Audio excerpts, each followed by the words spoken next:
तो मेरी शादी होने वाली है, वहाँ राज करूँगी राज। बर्तन घसना भी होगा, कपड़ा धोना भी होगा, चाय बनाना भी होगा, खाना पकाना भी होगा।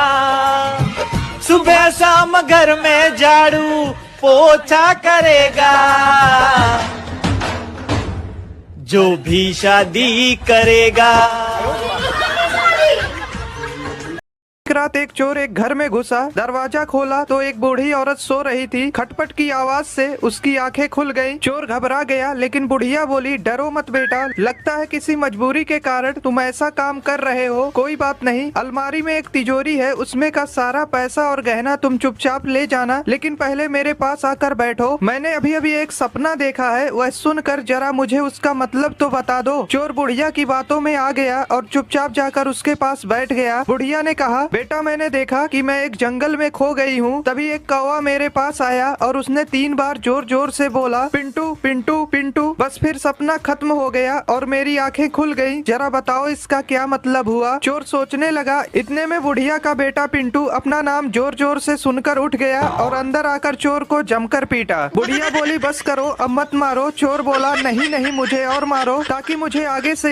एक बार 4 आलसी दोस्त साथ में बैठकर खाना खा रहे थे। उन्होंने जैसे ही खाना खाया तो सब एक दूसरे की तरफ देखने लगे और बोले कि भाई नमक कुछ कम सा नहीं लग रहा। तो सब बोले कि हाँ भाई नमक तो कम लग रहा है। अब बात आई कि नमक लेकर कौन आएगा। अब क्योंकि चारों आलसी थे तो कोई जाना भी नहीं चाह रहा था। तभी एक दोस्त के दिमाग में आइडिया आया कि भाई एक काम करते हैं, जो सबसे पहले बोलेगा वही नमक लेकर आएगा। ये आइडिया लगा सबको बहुत अच्छा, इसीलिए चारों दोस्त अपने मुंह पर ताला लगाकर बैठ गए और वेट करने लगे कि सबसे पहले मुंह किसका खुलता है। ये चारों इतने बड़े डीठ थे भाई के बिना खाना खाए ही सो गई, लेकिन बोला कोई नहीं। अब जब सुबह उठे तो फिर से वही बवाल चालू कि पहले कौन बोलेगा। ऐसे ही करते करते इनको हो गए 4-5 दिन और बिना खाए पिए ये सारे हो गए बेहोश। जब 4-5 दिन से घर से कोई बाहर नहीं निकला तो पड़ोसियों को शक हो गया और वो दरवाजा तोड़कर अंदर आ गए और इन लोगों को देखकर उनको लगा कि ये तो मर गए। इसीलिए वह इन सबको अर्थी पर बांधकर जलाने के लिए ले जाने लगे। जैसे ही लोगों ने पहली अर्थी उठाई तो वो बंदा चिल्ला कर बोला कि भाई मैं जिंदा हूँ। और यह सुनते ही बाकी के दोस्त तुरंत बोले, सबसे पहले बोला तू अब जा नमक लेकर आ।